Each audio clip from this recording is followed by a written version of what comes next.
walking shoes on today, marking the occasion, and of course a lot of dignitaries as well there, including the likes of Richard Branson as well. Did the walk live up to everything it had entailed?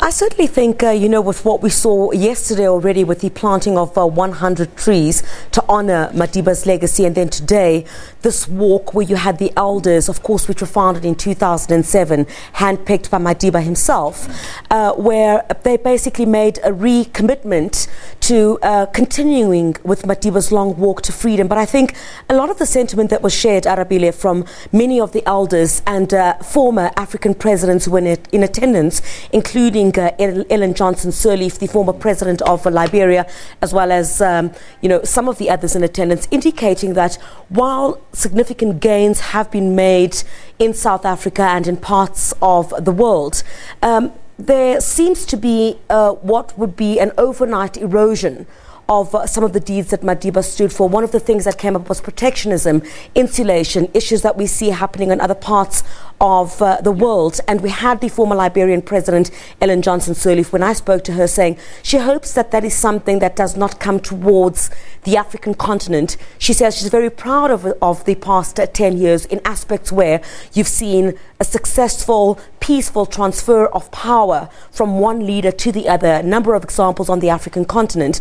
But she hopes that the leaders in Africa today would guard against some of the examples that we've seen in other parts of the world. But I think a great day to celebrate Madiba's legacy and what he would have been 100 years old. But of course, cautioning many to always ensure that what Madiba stood for, we continue to keep in our hearts and minds. A resounding message, and a message that is shared, of course, by Barack Obama at his speech yesterday as well. Did the elders say anything about the speech that Obama delivered? Did they feel that it really shared the sentiment they were trying to drive home as well? Well, absolutely. In fact, the former Liberian president, Ellen Johnson Sirleaf, had alluded to that in saying that when the former US President Barack Obama gave his speech yesterday, it's something that he thinks that South Africa and the rest of the world, for that matter, needed to hear in remembering the fight that Madiba fought, inspiring many others. You recall when the former US president spoke,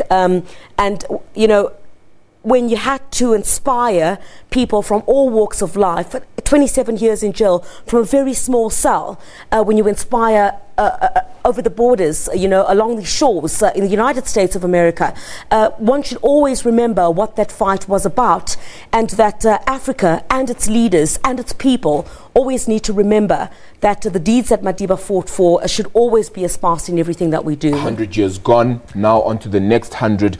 That is certainly the message, and be the legacy.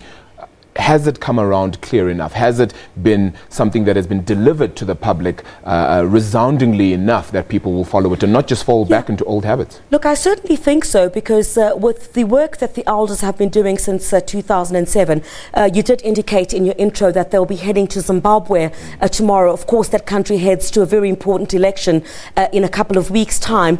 And with that kind of work, you would remember when I spoke to the chairperson of the elders, Kofi Annan, he had said, when he spoke of Madiba, when he worked with Madiba on quite a number of conflict resolutions, including Burundi, he spoke about a Madiba who had really expressed his discontent and told those who did not want to resolve their issues that he was ashamed of what they were doing. And when you look at society today, Kofi Annan said there would be parts that Madiba would be ashamed of.